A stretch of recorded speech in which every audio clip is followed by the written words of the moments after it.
Ladies and gentlemen, let us please welcome the players and officials of Singapore and Myanmar into the court.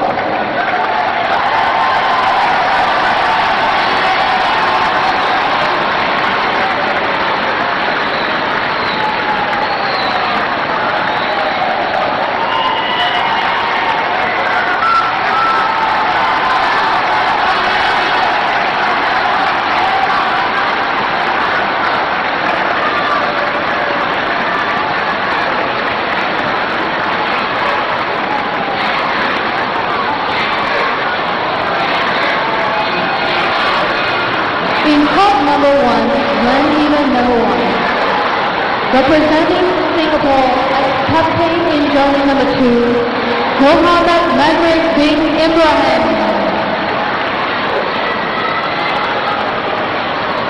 Number 1, Mohammed Fahad bin Aman. Number 3, Mohammed Murawan bin Mazlum. Number 4, Muhammad Abid bin Safi. Number 5, Muhammad Hafiz bin Ramis. And number 6, Hassan bin Aziz Murad. Team manager and coach, Salah bin Nalan. Officials officiating in court 1. Official referee Jodo from Myanmar. Referee Komoa from Myanmar. Assistant referee Tanai from Myanmar. Sole referee Win Sui from Myanmar. Sole referee Min So from Myanmar. In court number 2 of women men-event 1,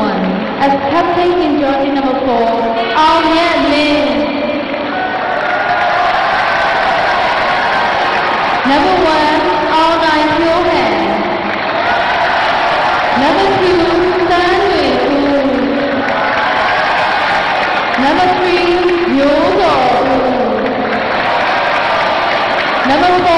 Aung Yat Lin. Number 5, Aung Yo Min. Number 6, Aung Soo Ho. Number 7, as reserve, Jo So Ho. Number 8, as reserve, Yo Min Soo. And team manager, A Lam. Coach Min Soo. Officials officiating in court 2 as official referee Mohammed Rani from Singapore. Referee Sivatat Jandakat from Thailand.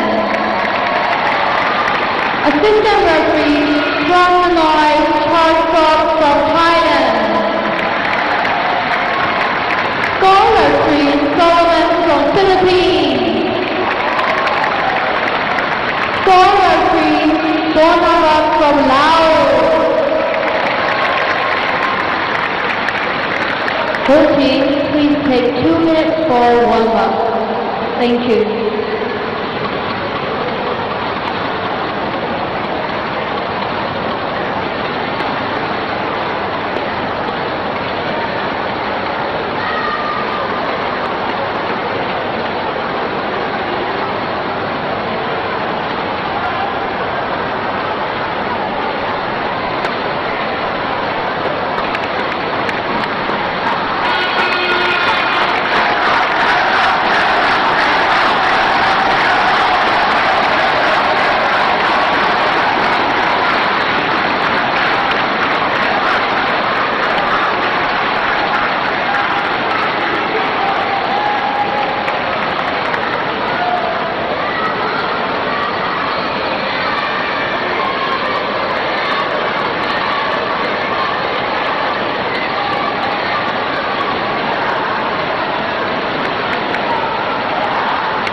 Please welcome Ulaton from Union Minister.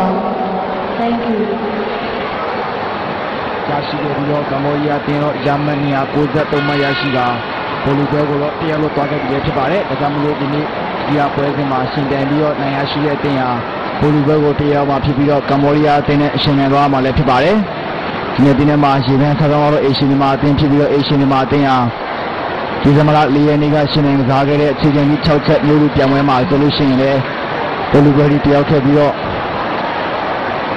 အခြေခံကြီး6ချက်ကဲပြန်ပွဲမှာလဲဘလူးဝေးတယောက်ခဲ့ပြီးတော့ရွှေသေးရောက်နေတဲ့ကပြန်တဲ့ကစားသမားတွေကိုအမှတ်များစွာထပ်ထားနိုင်ခဲ့တာဖြစ်ပါတယ်။အဲဒါကြောင့်မလို့ယနေ့ပါဝင်ရှင်နေတဲ့ဒီမှာလူသားချင်းတွေပုံစံနဲ့ဒီလိုချက်ကိုပြန်ပွဲမှာဒီလိုလောက်ရမှတ်ပြီးထပ်ပြီးတော့ဘလူးဝေးကိုတယောက်သွားမယ်ဆိုတော့ပစာလေးချုံနေမှာပုံပညာနဲ့ဒီလိုကျွန်တော်တို့ရေကြီးခဏသွားနေပဲဆက်လက်ဆောင်ရွက်သွားမှာဖြစ်ပါတယ်။ from Union Minister to shake hands to the ဒီပြန်ပွဲကိုတော့ဝနာသိထိအားကစားရုံရှုံးနဲ့အားကစားရုံခါဝဲမှာရှင်မြန်သွားမှာဖြစ်ပါတယ်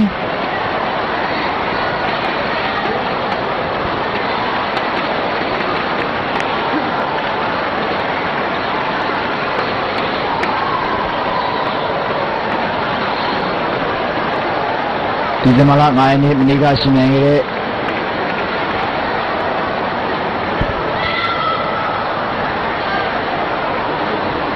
နေကရှင်မြန်ဒီဇင်ဘာလ9ရက်နေ့ကရှင်မြန်ခဲ့တဲ့စီဇန်ဒီ6ချက်မျိုးပြန်ပွဲမှာမာတင်ဝင်ရောက်ရှင်မြန်ခြင်းမပြုခဲ့ပဲထိုင်းကမ္ဘောဒီးယားလာအိုမလေးရှားအစရှိတဲ့မြို့သားမျိုးမီတင်တွေဝင်ရောက်ရှင်မြန်ကစားခဲ့ရမှာထိုင်းတင်ကမြို့သားမျိုးမီတင်ရောစုစုစုကိုယာယူပန်ဆိုင်နိုင်ခဲ့တာဖြစ်ပါတယ်ဒီနေ့မြို့သားပွဲစဉ်ဖြစ်ရှင်မြန်ကစားတဲ့အခြေခံထိ6ချက်မျိုးပဲပြန်ပွဲမှာထိုင်းတင်နဲ့တောင်တင်နဲ့ဝင်ရောက်ရှင်မြန်ခြင်းမရှိခဲ့လို့လည်းသိရတယ်နော်ဒီနေ့မှာရှင်နေတဲ့တင်လေးတင်ကတော့မလေးရှားကမ္ဘောဒီးယားစင်ကာပူနဲ့အင်ရှင်မှာပြည့်စုံဖြစ်ပါတယ်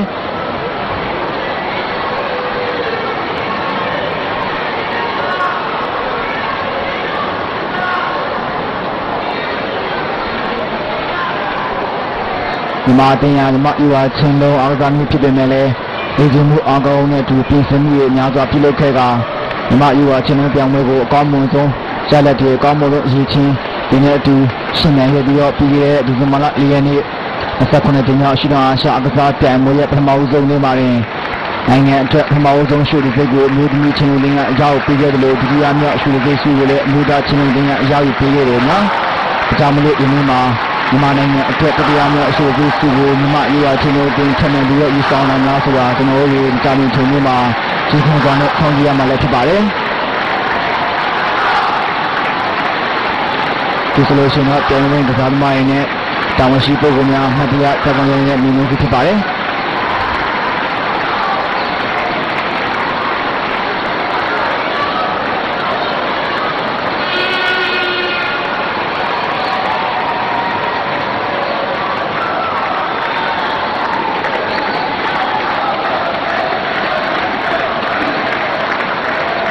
ဒီနေ့ပွဲစဉ်ဟာအခြေခံထိ6ချက်မျိုးဝဲပြန်ပွဲဖြစ်တာနဲ့ညီကစားသမားတူဟာအခြေခံထိ6ချက်ခုဖြစ်တဲ့အခြေခံခြေပြားတူဖွားဖနောက်ဖမျက်ကိုအခြေခံအထိတစ်ချက်သာထိရမှာဖြစ်ပြီးတော့ကစားသမားတူဟာအခြေခံထိနောက်ထပ်ကစားသမားတူဟာခြေပြားထိရမှာဖြစ်ပါတယ်နောက်ထပ်ကစားသမားတူကတော့ဒူးကိုထိရမှာဖြစ်ပြီးတော့နောက်ထပ်ကစားသမားတူကဖွားနောက်တူကဖနောက်နောက်တူကဖမျက်အစရှိတဲ့အခြေခံထိ6ချက်ကိုကစားသမားတူဟာတစ်ခုချင်းတစ်ချက်ကိုထိရမှာဖြစ်ပါတယ်ဒါမှလည်းလင်ရမယ့်တမတ်ကိုရရှိမှလည်းဖြစ်တယ်ညာ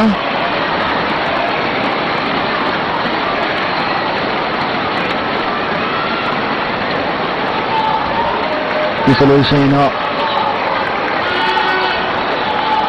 ဒီမှာတင်အားပေးတဲ့ပြည်သူတွေကလည်းကွင်းထဲမှာတကယ်ကိုအင်းနဲ့အားနဲ့တော့အားပေးနေအောင်လည်းကျွန်တော်တို့ညီကြည့်ရတယ်နော်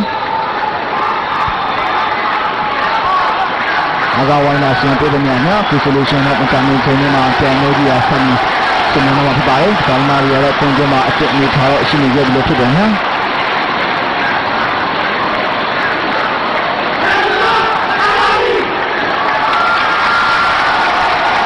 မြန်မာချင်းလုံးဇာတ်မာရီကတော့မြန်မာနိုင်ငံအတွက်တတိယမြောက်ရွှေစုစီကိုရရှိဖို့ကြောင်းနိုင်မို့လို့ကတော့အသစ်ဖြစ်လို့နေကြပြီလို့ဖြစ်ပါတယ်သူရဲ့ရေတူရဲ့ ချင်းခက်အရေးကြီးဘလောက်ထိကောင်းမလဲဆိုတာကိုဒီနေ့ပွဲစဉ်မှာထင်ထင်တတ်တာဖို့အတွက်ကစားသမားတွေတင်နေထားမှာတော့ရှိလို့နေခဲ့ပြီလည်းဖြစ်ပါတယ်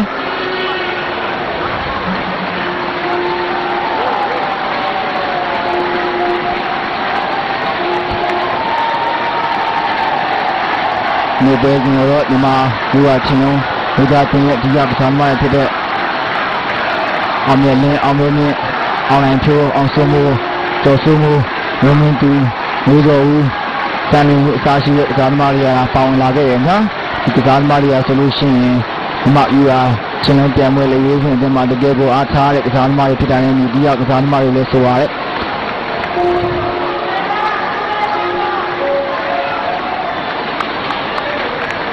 အားကြောင့်ဒီကစားသမားတွေအနေနဲ့ဒီနေ့ပွဲစဉ်မှာလည်းဒီမှာနိုင်ငံရေးတရားမြောက်လူရေးစုကိုရောက်သွားနိုင်များဆိုတာကျွန်တော်တို့စောင့်ကြည့်ရမယ်ညာပြည်သူများကိုဆိုလို့ရှိရင်တော့ပြန်ဝဲစတင်လို့နေကြပြီဖြစ်ပါတယ်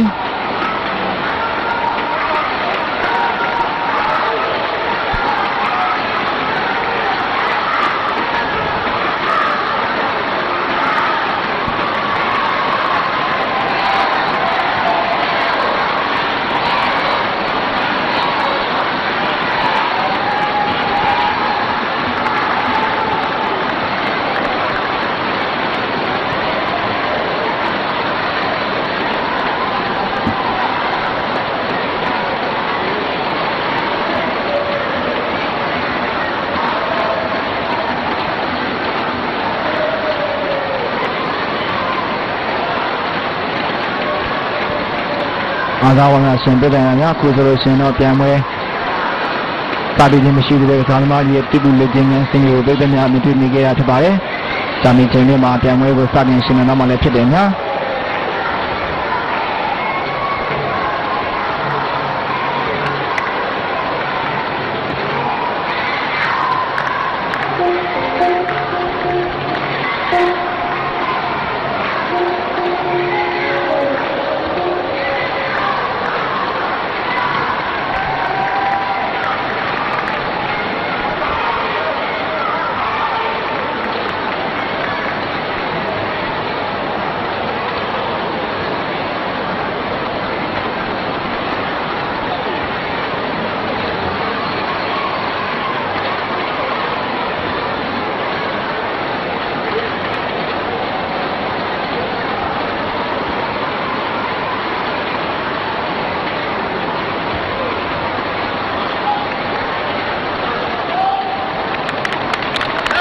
အားသာဝနာရှင်ပြည်တယ်များကိုဆိုလို့ရှင်တော့ပြန်ပွဲစတင်တော့မှလည်းဖြစ်ပါတယ်။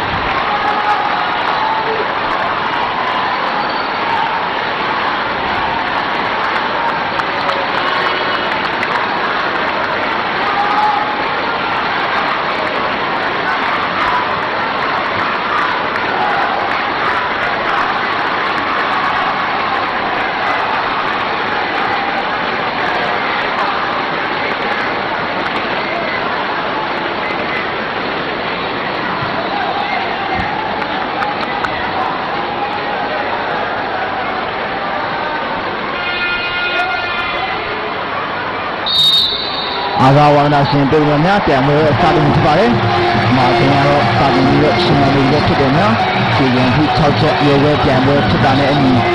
မှာတင်ရတော့ဆောင်းပါစီနဲ့ဒီရဲ့ရှင်နယ်လေးနဲ့ဒီဖြစ်တဲ့ဒီနဲ့ရှင်နယ်ထားရပါတယ်။အကြောင်းမလို့ပွဲစတဲ့စနစ်ဆိုတော့မှာသူကငါးတင်ရချမ်းမဲ့နံပါတ်ကိုတော့ချာလို့ထားနိုင်ခဲ့ပြီလည်းဖြစ်တယ်နော်။ဒီရင်ที่6ချက်ရေဝဲပြန်ပွဲဖြစ်တာနဲ့ဒီကစားသမားတူကခြေရင်ဆိုလို့ရှိရင်တော့ကစားသမားတူကခြေရာဒီဘဝဖနာဖမြအစားရှိတဲ့အခြေခံဖြစ်6ချက်ကိုကြည့်ရမှာဖြစ်ပါတယ်။ဒါမှရရင်ရမဲ့တနက်ကိုယာရီနိုင်မှာလည်းဖြစ်တယ်များဒီမှာတင်ရတော့ဒီအခြေခံဖြစ်6ချက်ကိုကျွမ်းကျင်ပန်းနိုင်စွာနဲ့ကိုတကယ်ကိုလှလှပပနဲ့ပြည်သူများမြင်တွေ့နေတဲ့အတိုင်းပဲကောင်းမွန်ရှင်နေရလည်းဖြစ်ပါတယ်။ဒါမို့လဲဆိုစားရဲစုံနဲ့စကတ်ပိုင်းရလည်းရှိပြီးဒီမှာတင်ရချမ်းမဲ့ဒီချမ်းမဲ့ရှင်းမဲ့ဦးတင်ကိုနဲ့ကိုရောက်လို့ထိုင်နေရဖြစ်တယ်ညာ။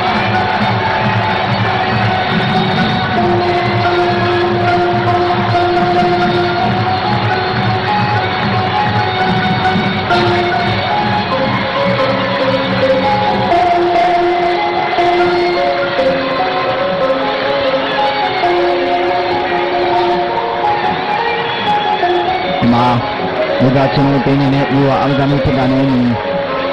ကျွန်တော်ဒီမှာယူအားချင်းလုံးပြန်ပွဲမှာတော့တကယ်ကိုကောင်းမွန်တဲ့ပုံစံတစ်ခုကိုပြသလို့ထားနိုင်တယ်လို့ဖြစ်ပါတယ်ကျေးဇူးချီးရာဒူဘဝဖနာဖနဲ့အစာရှိတဲ့ခြေခံကြီး6ချက်ကိုစီဝါနေနေကိုဒီနေ့ဒီဆက်ဆက်နေနဲ့ရှင်နိုင်ကားနေတော့ပုံမှန်မြင်တွေ့နေရတဲ့ဖြစ်ပါတယ်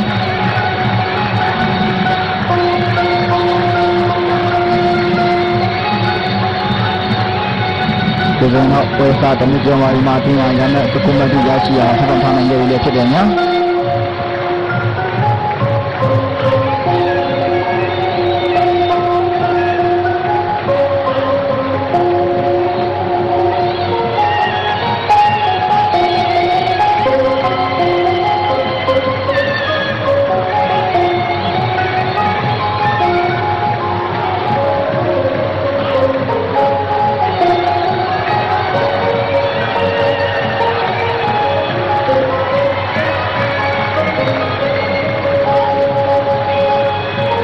တင်းနဲ့ဒီမှာလာလေးနေရရှင်နေစားပထမဦးဆုံးရှင်နေစားတဲ့ခြေခံကြီး6ချက်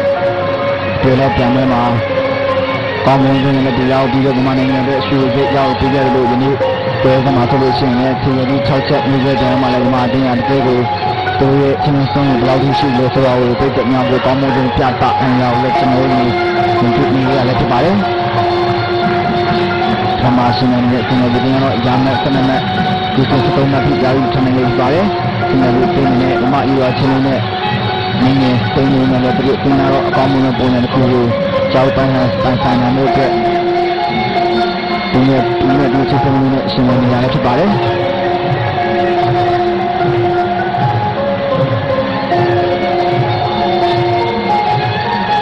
ျွန်တော်တို့ကရမယ်စမောရှိနေတဲ့နေ့ချိန်မှာမြန်မာတင်တော့ရမယ်39နဲ့ခုဆုံးအရှင်နဲ့ရောက်ထားနိုင်ကြပါတယ်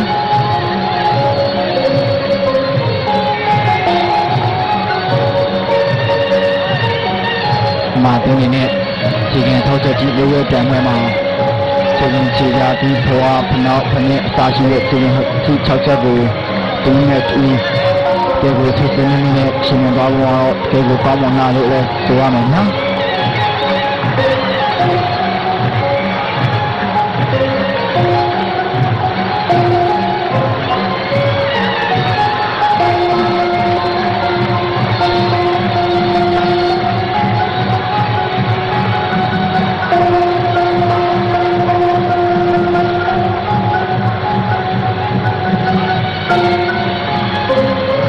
တင်ရတော့ဓမ္မတူရအခြေခံဒီလိုရှင်တော့ဓမ္မတူရအခြေတာနောက်ဓမ္မတူရဒီချစ်ဘဝဖနာဖနဲ့အစာရှိတဲ့ဖြစ်တဲ့ကိုတကယ်ကို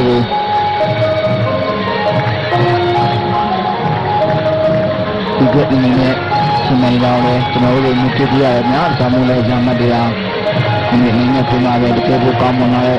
ဇာမတရားပြည်တရားမြင်တွေ့ရပါတဲ့အစီအစဉ်မှာရရမယ်90ကျော်ထိရရှိအောင်ထားဆက်ဆောင်ထားနိုင်တယ်ဖြစ်ပါတယ်နာတွင်မှာပဲမှာဒေတာချင်းလုံးတင်ဟာဒီကနေ့ထောက်ချက်နေတဲ့ပြန်ဝဲကိုကောင်းမွန်ဆုံးဆက်ဆောင်ရည်နဲ့တက်တာနိုင်ပြီးတော့ရမယ်56မှထူရရှိအောင်ဆက်ဆောင်ထားနိုင်ပြီဖြစ်ပါတယ်။ဒီလိုပဲ59မှကိုရောက်ထားနိုင်ရတယ်နော်။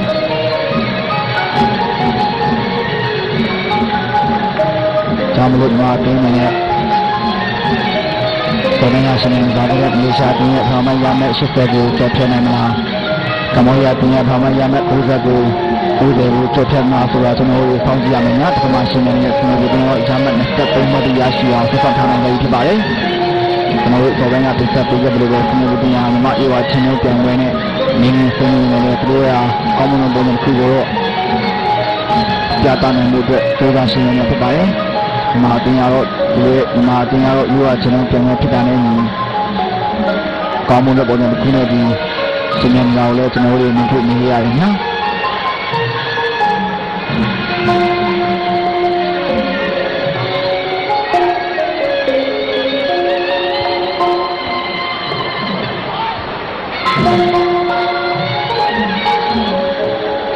ခြေပြားတူဘဝဖနောက်ဖနဲ့အစာရှိတဲ့ခြေခံကြီး6ချက်မျိုးပဲတောင်ပဲကိုမြမတင်းပထမမှာရတော့တကယ်ကို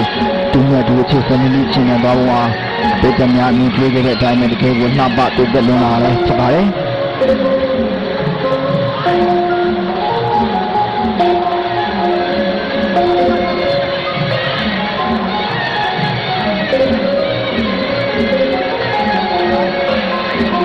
ပွဲစဉ်မှာပါဝင်လာတဲ့ဓမ္မတွေဖြစ်တဲ့အောင်မြင်ခြင်းအောင်မြင်ခြင်းအောင်နိုင်ဖြိုးအောင်ဆုံးမှုကျော်ဆုံးမှုမင်းတို့ဒီစာရှိတဲ့ဓမ္မတွေဟာတင်းရတဲ့ချက်စံနေနဲ့ဒီဒီကနေ့ချက်ကိုပပနိုင်နိုင်ရှင်နေကြရတယ်ကျေကောင်းမွန်လာတယ်နော်။ဒါမှမဟုတ်ဒီကနေ့ရမယ်89နဲ့ရာယူထားနိုင်တယ်လို့ဖြစ်ပါတယ်။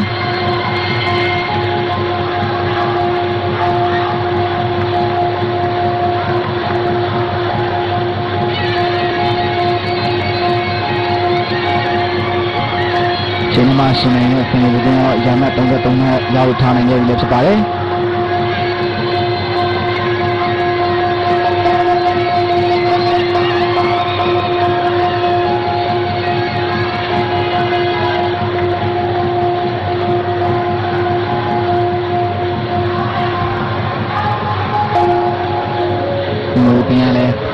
ပန်းနေကိုရှင်ရမင်းနဲ့ဒီကြမ်းမဲကိုရှင်နေရဖြစ်ပါတယ်။ဒီမှာပြန်တော့ဒီကောင်းမလာတဲ့ရှင်ရမင်းနဲ့ကိုပြည်များမထူနေရတဲ့ဖြစ်တဲ့နောက်ဒီမှာပြန်ပွဲပြင်ပြီးဆုံးမှာပဲစောပိုင်းကရှင်နေခဲ့တဲ့နေရှာပြင်းရဲ့အမှားမှန်ရမယ့်ရှစ်ဆယ်ကိုကြည့်ချိန်မှာတော့ကျော်ဖြတ်လို့ပေါက်ခဲ့ပြီးဖြစ်ပါတယ်။ကျောင်းဒီချိန်မှာဒီမှာပြန်ကုဆိုလို့ရှိရင်ကမ္ဘောဒီးယားပြင်းရဲ့အမှားမှန်ရမယ့်90နဲ့တော့ပြည်နေပြီနော်။ချက်ချင်းဆိုလိုပဲဒီမှာပြန်တော့ဟာပိုင်းရလက်မိနစ်ဒီကမှာပဲကမ္ဘောဒီးယားတင်းရဲ့ဖာမရန်နဲ့90ကို92မှတ်ထိရရှိအောင်တော့ဒီကောင်တို့ပြီးတော့ကြော်ထဲတော့ကောက်ပြီးလည်းဖြစ်ပါတယ်။ကျမ်းမပြီးဆုံးတော့မိနစ်တော့တင်ရှိရဲ့ဒီမှာတင်းရရှာမဲ့94မှတ်ထိရရှိအောင်တချို့ဒီလိုမှာတင်းရ95မှတ်ကိုရရှိအောင်ထားနိုင်ရပြီဖြစ်တယ်နော်။ဒီခြေပြားဒီဘဝဖနောက်အဲဒီရဲ့ခြေပြားကြီး6ချက်လိုပဲပြန်မှာဒီကောင်းမွန်လာလို့ဆိုရမယ်နော်။ဒီနေ့ဒီ6ချက်ပြောလို့ပဲပြန်မှာမှာတင်ကောင်းမွန်တဲ့ပုံစံကိုပြသနိုင်ကြလို့အခုချိန်ချင်းဒီ6ချက်နေပဲပြန်မှာလေအမှားကြီးကျွန်တော်တို့တင်ရကောင်းမွန်တဲ့ပြန်ကိုပြသနိုင်ကြတာဖြစ်ပါတယ်ဒီဆိုတော့ဒီမှာတင်ရမှတ်100တိတိတော့ရရှိခဲ့ပြီလေဖြစ်ပါတယ်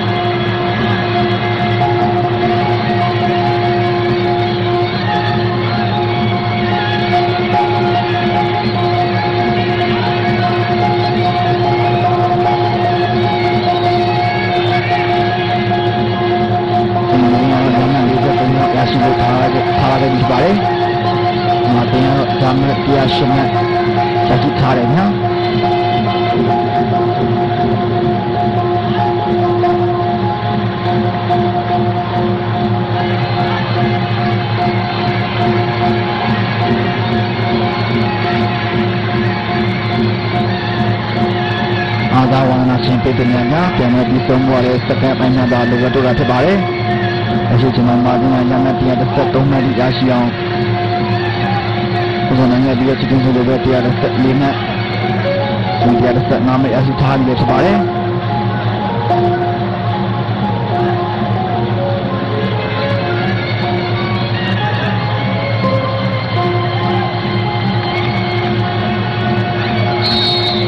ဟာသာဝနာရှင်တို့တင်များ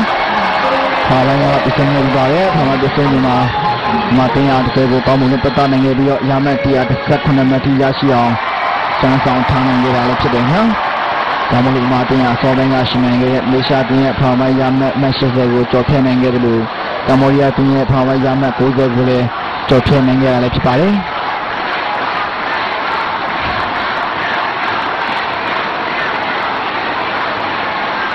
ဒီလိုပြန်တော့ရမယ်89မှတ်ရရှိအောင်စမ်းဆောင်ထားနိုင်ခဲ့တယ်နော်။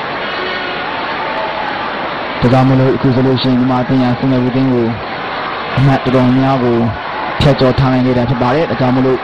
ဒီကျမ်းမှာတင်ရခြေငယ်နဲ့ထောက်ချက်မျိုးပဲမှာတင်ရကောင်းမွန်ဆုံးပုံစံတစ်ခုကိုပြသနိုင်ခဲ့ရလည်းဖြစ်ပါတယ်။ဒါပေမဲ့စင်ရဘူးတင်ရတော့ရမယ်89မှတ်သာရောက်နိုင်ခဲ့ရလည်းဖြစ်တယ်နော်။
အားသာဝန္ဒနာရှင်ပြည်သူများခုဆိုလို့ရှိရင်တော့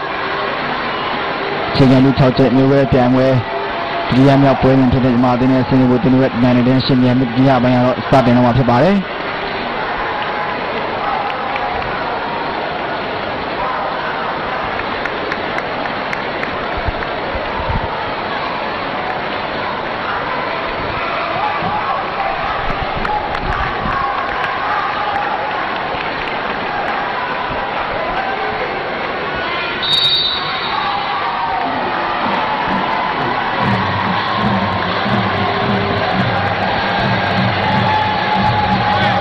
အားသာဝန္ဒနာရှင်များ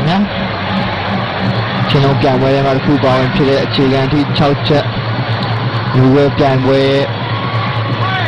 မြန်မာမျိုးသားအသင်းရဲ့ပြန်ပွဲတော့ဒုတိယပွဲငယ်တစ်ပွဲစတင်ရှင်မြန်ကစားနေကြပြီဖြစ်တယ်ခင်ဗျာ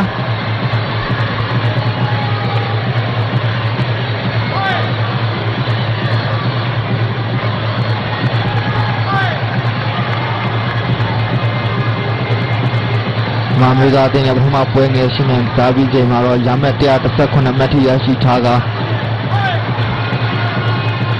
ဒီခုချိန်မှာလည်းသူ့အသင်းရဲ့တူရင်ဆိုင်ကောင်းမှုတွေနဲ့ဒီအမှတ်တွေရရှိဖို့တော့ကြိုးစားနေကြတာဖြစ်ပါတယ်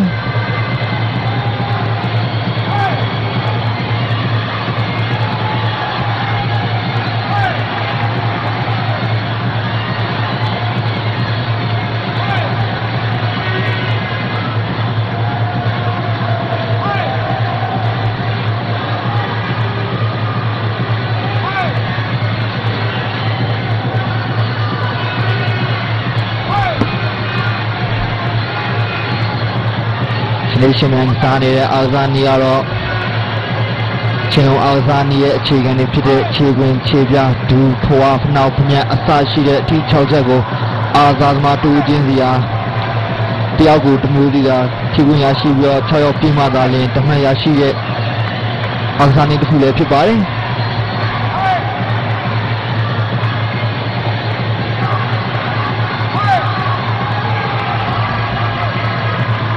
မှာကျွန်တော်မျိုးသားအသင်းများအခုပွဲကစားခြင်း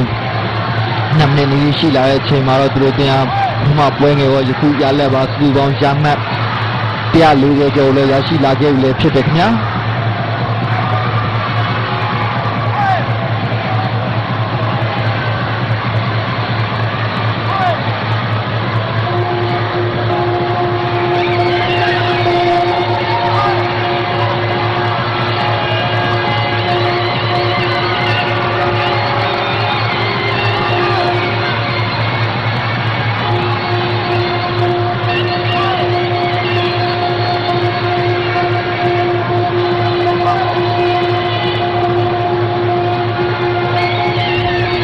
ချင်းလုံးတင်နေရတော့ချင်းလုံးပြန်ဝဲဒါနီရှင်မျိုးမှာ6မျိုးသာဝင်ရောက်ရှင်မြန်ကစားဖြစ်ပြီးတော့ဝင်ရောက်ရှင်မြန်ရဲ့6မျိုးဆုံးမှာရွှေစိတ်6ခုလုံးရရှိဖို့အတွက်ရရှိဖို့ဒီပြမှတ်ထားလဲဖြစ်တယ်များရှင်မြန်ကစားဒီမှာတင်ရဲ့ရှင်မြန်ဝင်ရောက်ရှင်မြန်ကစားပြီးခဲ့တဲ့ဇိုင်းမျိုးလုံးမှာလူချင်းတော်ဒီမှာတင်ရွှေစိတ်ရရှိထားတဲ့ဖြစ်လို့ဒီခုချိန်မှာလဲဒီပြန်ပြောမှာနောက်ထပ်ရွှေစိတ်ရရှိဖို့အတွက်တော့ပေါင်းမလုံးချင်းတစ်ခုတန်းတန်းထားခဲ့ပြီခင်ဗျာ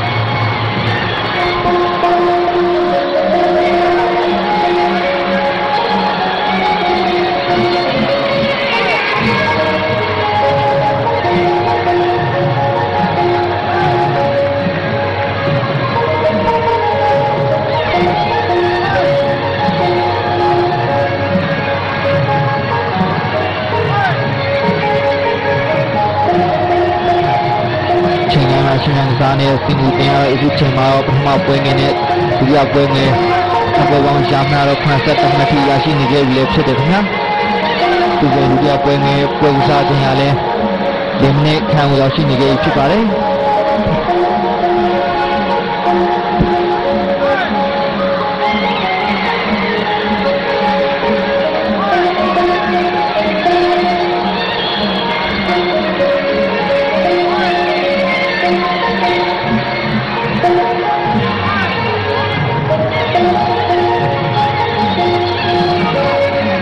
အားသာဝန္ဒနာရှင်ပြည်သူများခုဆိုလို့ရှိရင်မာတင်ဟာပြည်သူများမြင်ပြနေတဲ့အတိုင်းနဲ့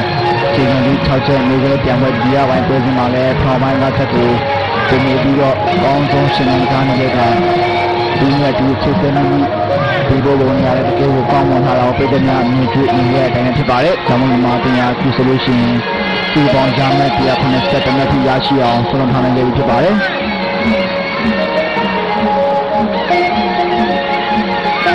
တင်ရဲ့ကျွန်တော်ရဲ့အခြေခံမျိုးဖြစ်တဲ့အခြေခံခြေပြားဒူးဘဝဖနောက်ဖနဲ့အသာရှိတဲ့အခြေခံထောက်ချက်ကိုဒါမှတူတာတရားကိုတစ်ချက်ကြီးဖြည့်ရတဲ့အနေထားမှာလည်းမှာတင်ရအကောင်းဆုံးတဲ့ပုံစံတစ်ခုကိုပတ်သက်နိုင်ရဖြစ်ပါတယ်။ဒါမှရှိနေတဲ့အခြေခံကိုပြင်နေရတယ်။မှာယူရခြင်းနဲ့နေနေပြင်နေလည်းဒီလိုတင်ရဲ့ဆက်ဆောင်ရေးအကောင်းဆုံးတဲ့ပုံစံတစ်ခုပတ်သက်နိုင်လို့အတွက်ခြေသားရှင်နေရတဲ့ဖြစ်တယ်ညာ။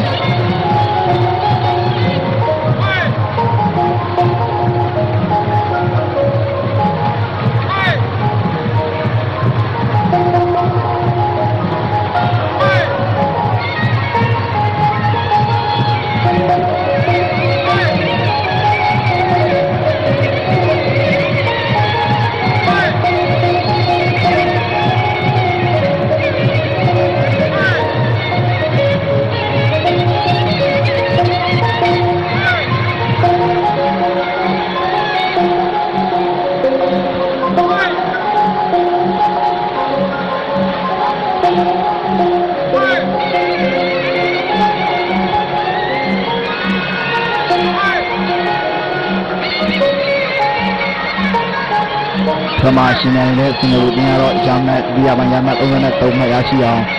စံဆောင်ဖို့ထားနိုင်ရဖြစ်ပါတယ်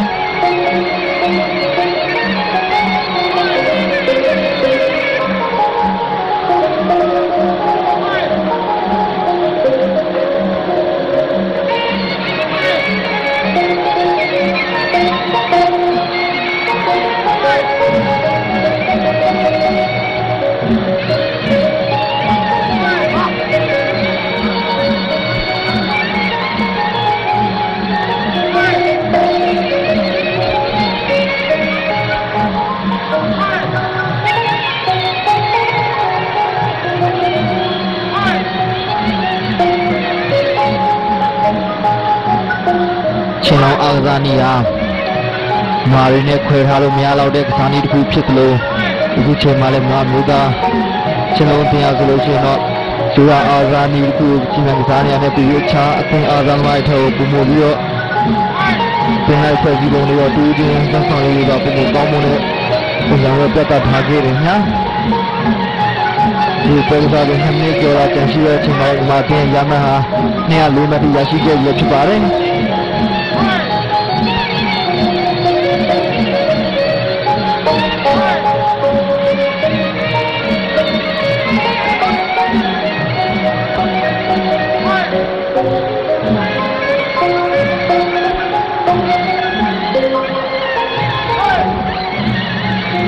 ချိန်ထဲမှာရှင်နေစားနေတဲ့ဒီမျိုးသားချင်းလုံးတင်ရအခုချိန်မှာရမှတ်62မှတ်ထိရရှိနေကြပြီဖြစ်တယ်ခင်ဗျာစောပိုင်းကရှင်နေစားခဲ့တဲ့မလေးရှားမျိုးသားချင်းလုံးတင်ရမှတ်259မှတ်ရရှိထားခဲ့လို့တောင်ကိုရီးယားမျိုးသားချင်းလုံးတင်ရတဲ့မှတ်293မှတ်ထိရရှိထားခဲ့ဖြစ်ပါတယ်ဒါကြောင့်မြန်မာအသင်းနဲ့အခုပြိုင်ပွဲမှာရွှေရရှိဖို့အတွက်တို့ချင်းမြန်မာပွဲစဉ်ရဲ့တင်ရဲ့ရမှတ်ထွက်ပုံမူရရှိအောင်စံဆောင်မှသာလည်းရွှေရရှိဖို့အတွက်ခြေကောင်းကိုပိုင်ဆိုင်မှလည်းဖြစ်ပါတယ်အခုချိန်မှာတော့မြန်မာချင်းလုံးတင်ဟာပွဲငယ်နှစ်ပွဲကစားပြီးအောင်နဲ့ရမှတ်200ကျော်ထိလည်းရရှိနေကြဖြစ်တယ်ခင်ဗျာ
အားသာဝါရှင်များများ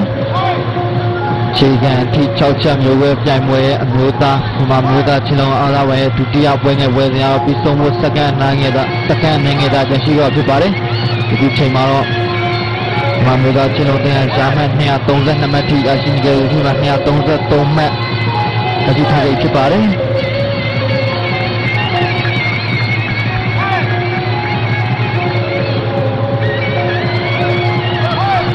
ရှင်နေမှာရှင်မြန်သားနေတဲ့စီမူတင်ရတော့140ရှိရဖြစ်ပါတယ်အာကစားဝါနာရှင်ပြည်သူများအခြေခံပြီး6ချက်မျိုးရဲ့ပြိုင်ပွဲဒုတိယပိုင်းပွဲငယ်ပွဲပြီးဆုံးနေဖြစ်ပါတယ်ဒုတိယပိုင်းပွဲငယ်ပွဲမှာဒီမှာမျိုးသားတင်အားရမှတ်119မှတ်ရရှိရပထမပွဲငယ်ထက်ရမှတ်2မှတ်ပုံရရှိခဲ့ပြီးစုပေါင်းရမှတ်236မှတ်ထိရရှိခဲ့ပြီလည်းဖြစ်ပါတယ်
အာဇာဝါနာရှင်များပြည်သူများများအခြေခံထိ6ချက်မျိုးပွဲပြိုင်ပွဲနောက်ဆုံးစဉ်ပွဲငယ်ပွဲရတော့စတင်ရှင်မြန်ကစားလို့စတင်ရှင်မြန်ကစားတော့မှလည်းဖြစ်ပါတယ်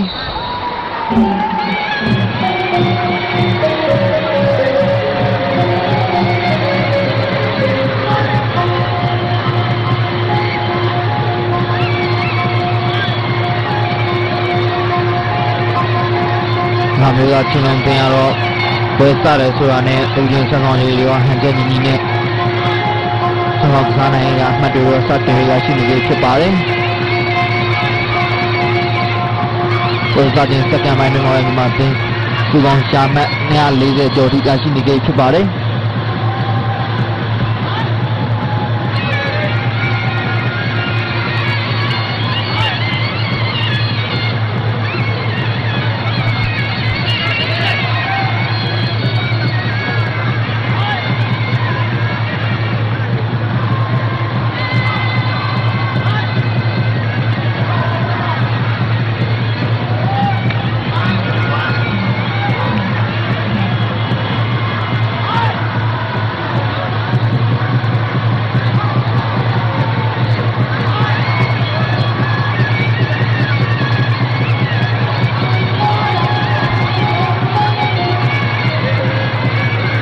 အခြေခံထိ6ချက်မျိုးပွဲကံပွဲမှာတော့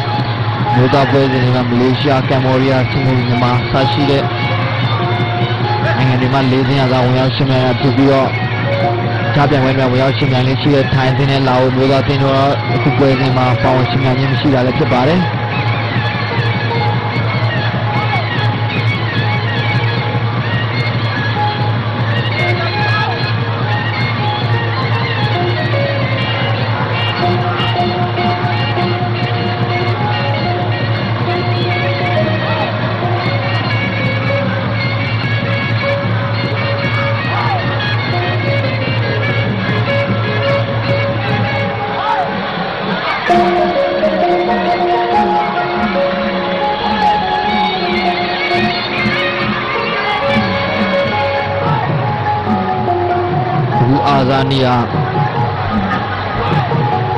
အာဇာနီယာခြေခံကြကြနဲ့နီးစနစ်ပိုင်းမှန်မှန်နဲ့လှပတဲ့အသွင်ဟန်တွေတော့ပိတ်သက်တွေနေတဲ့မြင်တွေ့နေရတာလည်းဖြစ်ပါတယ်။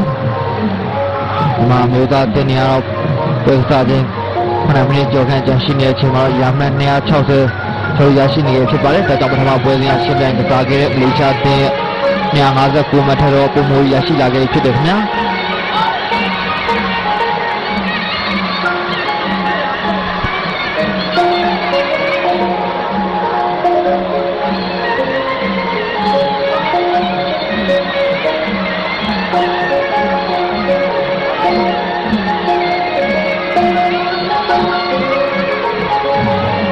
ရှင်းမှန်ကစားနေခဲ့တဲ့စင်ကာပူတင်ရတော့ယခုချိန်မှာတော့ရမှတ်စုပေါင်း120မှတ်ထိရရှိနေခဲ့ဖြစ်ပါတယ်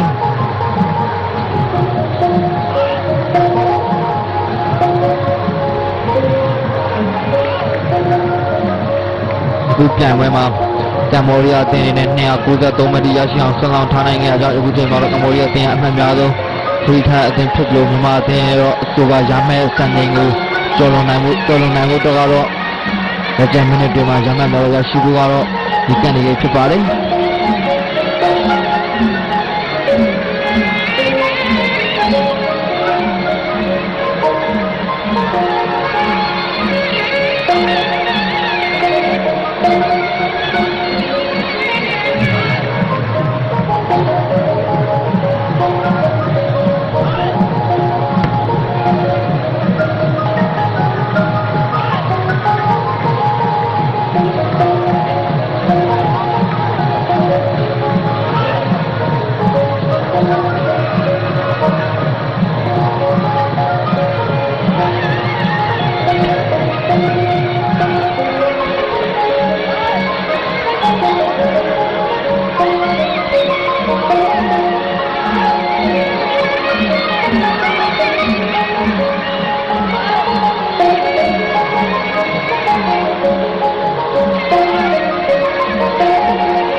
အားကဝါရရှင်ပြည်သူများများ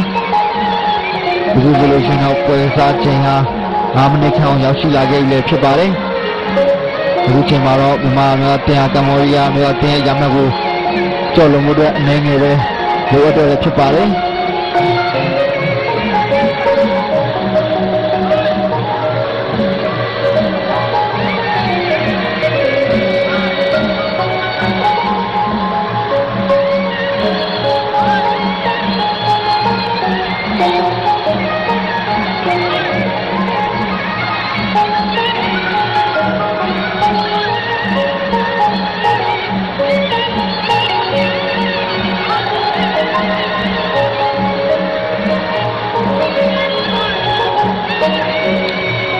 ပြည်သူများကျွန်တော်အစောပိုင်းကတင်ဆက်ပေးရလိုပဲဒီချိန်မှာတော့မြန်မာမျိုးသားတင်ဟာကမ်ဘောဒီးယားမျိုးသားတင်ထက်အမှတ်တာလုံးကရမှတ်300ထိရရှိနေခဲ့ဆိုပါတယ်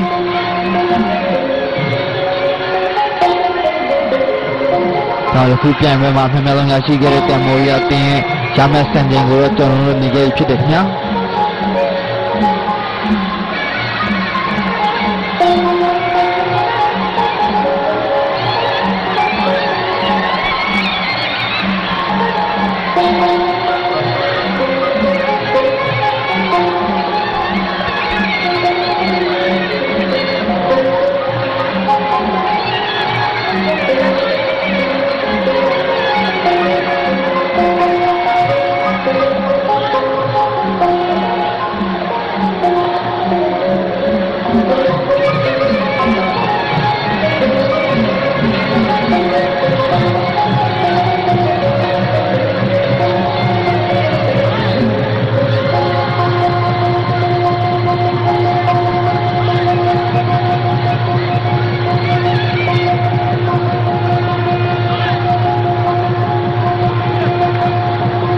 ရှင်ပြည်သူများညပ်ပြည်တော်ပေါ်စားတဲ့ဒီဆုံးမောလည်း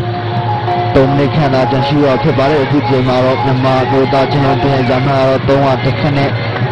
ခဏမှတ်ထီရရှိခဲ့ဖြစ်တယ်ခင်ဗျာ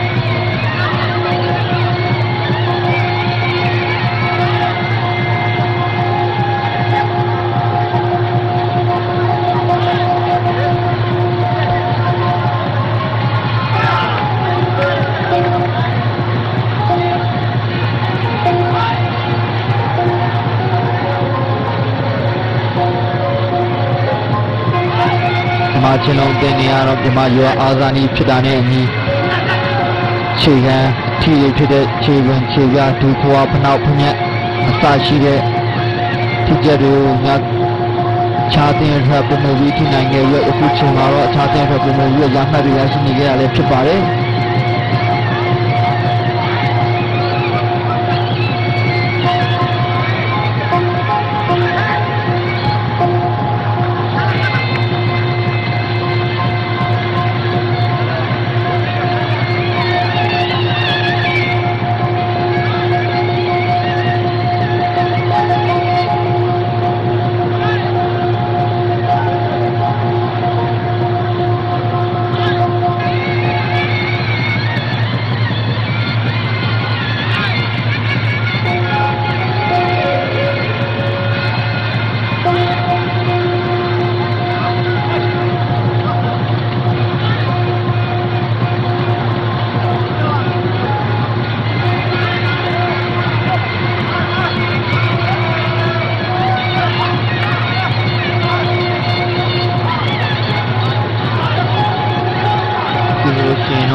ခြေခံထိ6ချက်မျိုးဝဲကြိုင်ဝဲ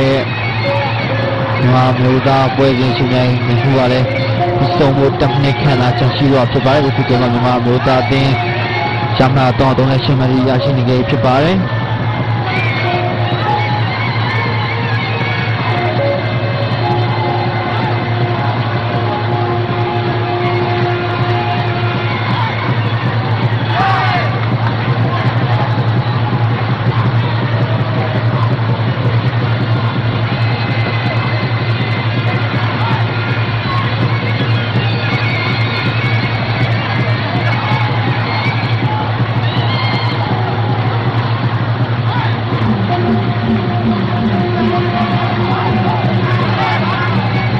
ရှင်သားရဲ့ပြည်ဦးတင်ရတော့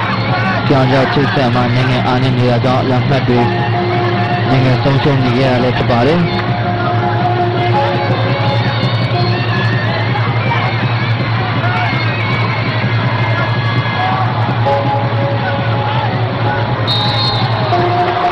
အားသာဝါရှင်ပြည်နိုင်ငံဂျနီမှာတော့28ကျင်းမြောက်ရှိအောင်အာရှအားသာပြိုင်ပွဲချင်းလုံးပြိုင်ပွဲတွေမှာ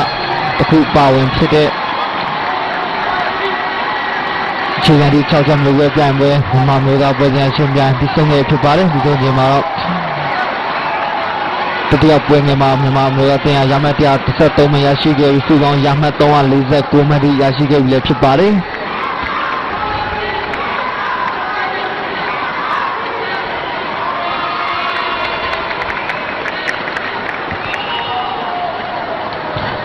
ချိန်မှာရှင်မြန်ကစားခဲ့တဲ့စင်ဝူတင်ရတော့ပထမပွဲငယ်မှာ49မှတ်ဒုတိယပွဲငယ်မှာ55မှတ်နဲ့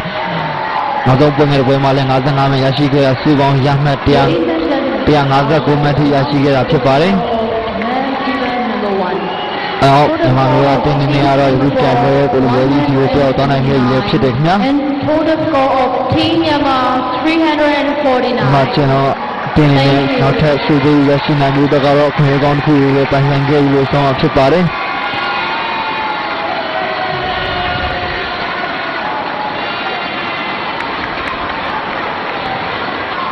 အားလုံးအရှင်ပြည်များ